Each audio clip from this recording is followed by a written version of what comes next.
In the UK on the 6th of July 2008, the BBC aired a documentary titled The Conspiracy Files 9/11 The Third Tower.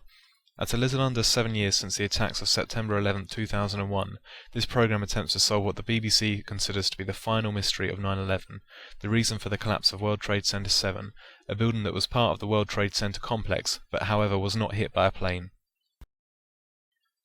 Despite the implied unbiasedness of the documentary makers, it is obvious that the BBC would never air a show that tries to tell the viewer that the official story is incorrect, or at the very least that it is dubious.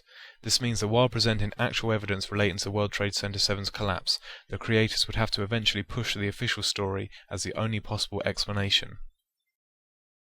I'd like to present one instance where the BBC have manipulated evidence in favour of their argument to promote the official story that fire and structural damage caused by falling debris from World Trade Center 1 and 2 weakened World Trade Center 7, allowing it to collapse under its own weight. And the owner, Larry Silverstein, has also been accused of being part of a huge conspiracy to destroy the buildings. It all stems from a TV interview when he used the phrase, "pull it." I remember getting a call from the fire department commander telling me that they were not sure they were going to be able to contain the fire. And I said, we've had such terrible loss of life. Maybe the smartest thing to do is pull it. And they made that decision to pull. I ask every viewer to come to their own conclusion about the language Larry's using and the emphasis. Maybe the smartest thing to do is pull it. My personal response to his comment is that he was involved in a decision to bring the building down, but who knows? The documentary is pretending to be unbiased by showing Larry Silverstein's potentially damning confession of his involvement in the demolition of World Trade Center 7. However, it purposefully omits one key line from the original footage. Here is the entire clip. I remember getting a call from the fire department commander telling me that they were not sure they were going to be able to contain the fire.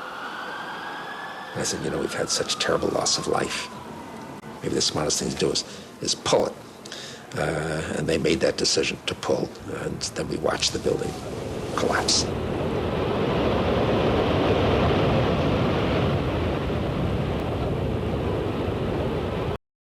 Notice how the last line from Silverstein reaffirms that when he said pull it, he is referring to the building and not the firefighters or rescue workers. However, the BBC chose to remove this short remark twice, as it does not support the official story. It is very important to hear that he says, and they made that decision to pull, and then we watched the building collapse. From this wording he has made a direct connection between the word pull and the collapse of the building, as if one directly affected the other. However, the BBC chose to ignore this as it does not validate their argument that Silverstein meant pull the firefighters out. I welcome others to point out the manipulations involved in this BBC documentary.